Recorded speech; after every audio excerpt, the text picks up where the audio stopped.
राजस्थान के विधानसभा चुनाव के मतदान में महज कुछ ही दिन बाकी है। कांग्रेस, बीजेपी समेत सभी पार्टियों के प्रत्याशियों ने प्रचार में पूरा दमखम लगा दिया है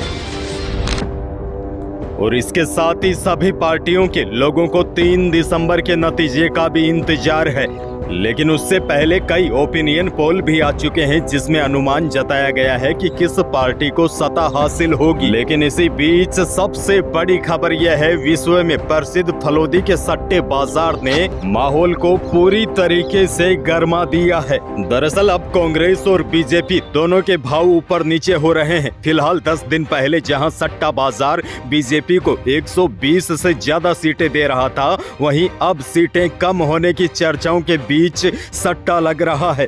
फलोदी सट्टा बाजार के मुताबिक अब बीजेपी को 110 सीटें तक मिलने की संभावना जताई जा रही है, वहीं कांग्रेस को 70 सीटें मिलने का अनुमान जताया है। 15 से 20 सीटें अन्य पार्टियों के खाते में जा सकती है।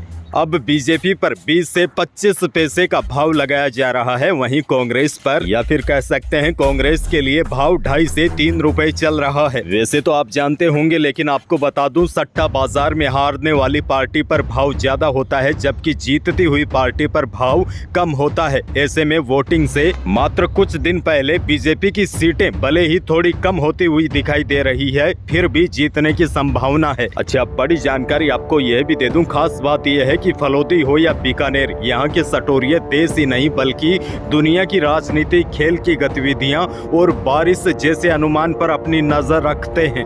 और तो और अमेरिका में भी जब चुनाव होते हैं तो यहाँ सट्टा लगता है, और बड़ी बात यह है यहाँ का आंकलन बिल्कुल सटीक होता है। इस कारण फलोदी का सट्टा बाजार देश और दुनिया में अपना अलग स्थान रखता है।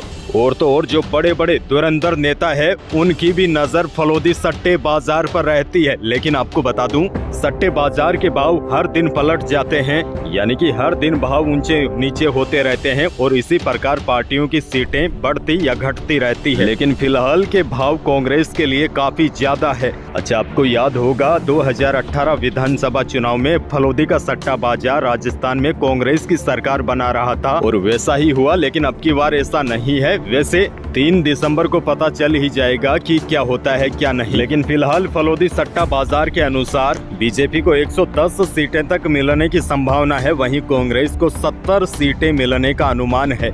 फलोदी सट्टा बाजार पहले कह रहा था कि बीजेपी को 120 सीटें मिल सकती है, लेकिन अब 10 सीटें कम हो चुकी है। लेकिन उसके बावजूद भी बीजेपी कांग्रेस पर भारी दिखाई दे रही है।